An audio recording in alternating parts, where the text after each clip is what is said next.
हिंदू खतरे में है क्यों ना कहा जाए, जहां धर्म देखकर, धर्म पूछकर मौत के घाट उतार दिया जाता हो, जहां कलमा ना पढ़ने पर मौत के घाट उतार दिया जाता हो, जहां हाथों में कलावा देखकर यह तय किया जाता हो कि इसे जीने का अधिकार है या नहीं, तो क्यों ना कहा जाए हिंदू खतरे में है। नमस्कार, मैं ओमशील और आप देख रहे हैं खबर तक। साथियों, हिंदू खतरे में है, यह सवाल क्यों नहीं किया जाए। यह सवाल इसलिए उठाए जा रहे हैं क्योंकि जिस तरीके से पहलगाम में आतंकी हमला हुआ, उस तस्वीर ने पूरे भारत को झकझोर कर रख दी है। कोई नया शादीशुदा जोड़ा हनीमून मनाने पहलगाम पहुंचा था, तो देश का एक जवान छुट्टी पर अपने परिवार के साथ भारत के मिनी स्विट्जरलैंड घूमने आया था, लेकिन वो घर वापस सही सलामत नहीं लौट सका। तो ये सवाल हिंदू हितैषी सरकार से नहीं पूछा जाना चाहिए? क्या यह सवाल इस देश के गृह मंत्री से नहीं पूछा जाना चाहिए, जो दावा करते हैं कि जम्मू कश्मीर आतंकवाद मुक्त हो गया है और वहां पर टूरिज्म के नए नए उपलब्धियां गिनाते हैं गृह मंत्री और सरकार? तो क्या जम्मू कश्मीर की सुरक्षा की जिम्मेदारी सरकार की नहीं है? ये सवाल इसलिए उठ रहे हैं क्योंकि 8 अप्रैल को गृह मंत्री अमित शाह ने एक बयान दिया और जम्मू कश्मीर में बयान दिया कि जम्मू कश्मीर से आतंकवाद खत्म हो चुका है। और वो खबर मैं आपको दिखाना चाहूंगा। दी हिंदू ने उस खबर को छापा भी है और उस पोस्ट में साफ तौर पर उसका हेडलाइन है, टेरर इकोसिस्टम क्रिपल्ड इन जम्मू कश्मीर सेज अमित शाह।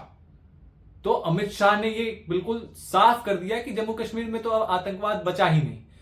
तो इस तरीके का दावा, वो भी उस वक्त जब 26/11 का आतंकी भारत लाया गया और पूरी दुनिया को पता था, सबके जहन में कहीं ना कहीं यह सवाल जरूर था कि मुनव्वर राणा को जब भारत लाया गया है तो कहीं ना कहीं आईएसआई चुप नहीं रहेगा, पाकिस्तान चुप नहीं रहेगा, किसी भी तरीके का कुछ ना कुछ, या तो घुसपैठ नहीं तो कोई ना कोई हमला जरूर करेगा। और यही हुआ।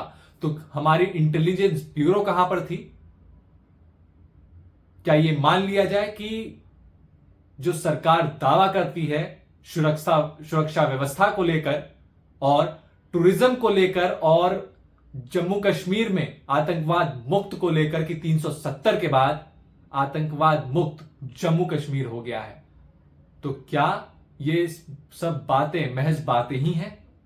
ये बहुत बड़ा सवाल इसलिए भी हो जाता है क्योंकि जिस तरीके से हमले हो रहे हैं, इंटेलिजेंस ब्यूरो का फेलियर हो रहा है आए दिन। पूरी दुनिया को पता था कि आईएसआई कहीं ना कहीं हमला या फिर पाकिस्तान इस तरीके की गतिविधि कर सकता है, लेकिन फिर भी क्यों नहीं इंटेलिजेंस ब्यूरो जागा और क्यों नहीं कार्रवाई की गई? क्योंकि जिस तरीके से 4 आतंकवादी का नाम यहां पर सामने आया है, जो तस्वीरें वायरल हो रही है कि 4 आतंकवादी थे। और आपको बता दें, अगर सूत्रों की माने तो ये जो हमला हुआ, ये 26/11 के तर्ज पर इस हमले को करने की कोशिश थी और यह हमला और भी भयावह हो सकता था। आप ये तस्वीर देखिए जहां पर गृह मंत्री अमित शाह जो मारे गए हैं आम लोग इस हमला में उनको श्रद्धांजलि दे रहे हैं, और किस तरीके से पूरी लाशों की पेटियां, कितनी सारी लाशें